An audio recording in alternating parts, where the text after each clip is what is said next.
The Procurement Anti-Corruption Training is a one-month training program which is specifically tailored to provide established public procurement anti-corruption practitioners with sound anti-corruption strategies and technical exposure to the vulnerabilities in the public procurement process. I'm going to be the professor for the course sponsored by the International Anti-Corruption Academy on fighting corruption in procurement. The training will consist of a 3-week home-based training and 1-week on-site training in Luxembourg, Austria.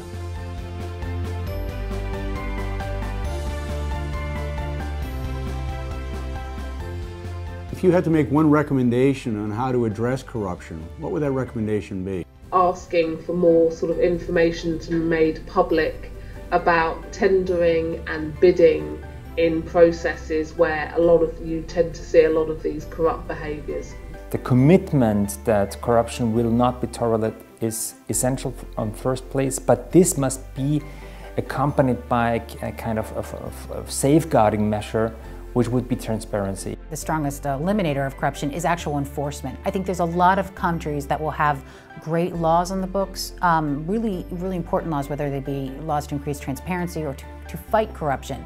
But without active enforcement and proper enforcement, they do no good for these countries. And I think we have a concrete example with the Foreign Corrupt Practices Act, which was passed decades ago, but did not ramp up enforcement until at least the past decade or so. Once it started increasing such active enforcement of this law, you saw a huge shift in different companies around the world, global companies, investing in compliance systems and compliance programs. And it wasn't the law itself, but it was not until the government enforced that law that you saw a general shift in attitudes towards corruption.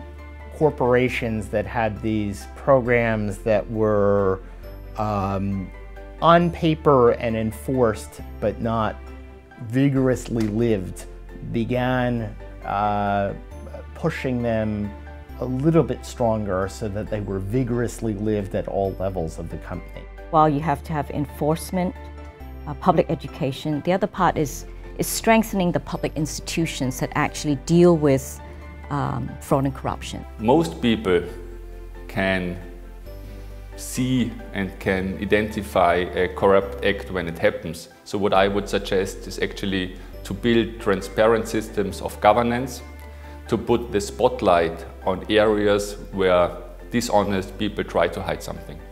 There have been countries and societies that have moved from high levels of corruption to low ones. And I'd love to study a number of those, and perhaps it's been done, to figure out how that happened.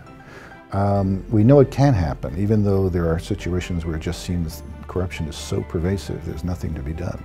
And one simple thing is to say, would your mother like to read what you have just done on the front of the Sunday paper? That's often a very good guide, a good instinctive guide about whether this is heading in the right direction or not heading in the right direction. It's a question of culture. It has to be unacceptable for people to behave in the way that you don't want them to behave, so that it's something that has to come from the top of an organisation and go all the way down, so that people know what's expected of them and feel comfortable about acting in the right way.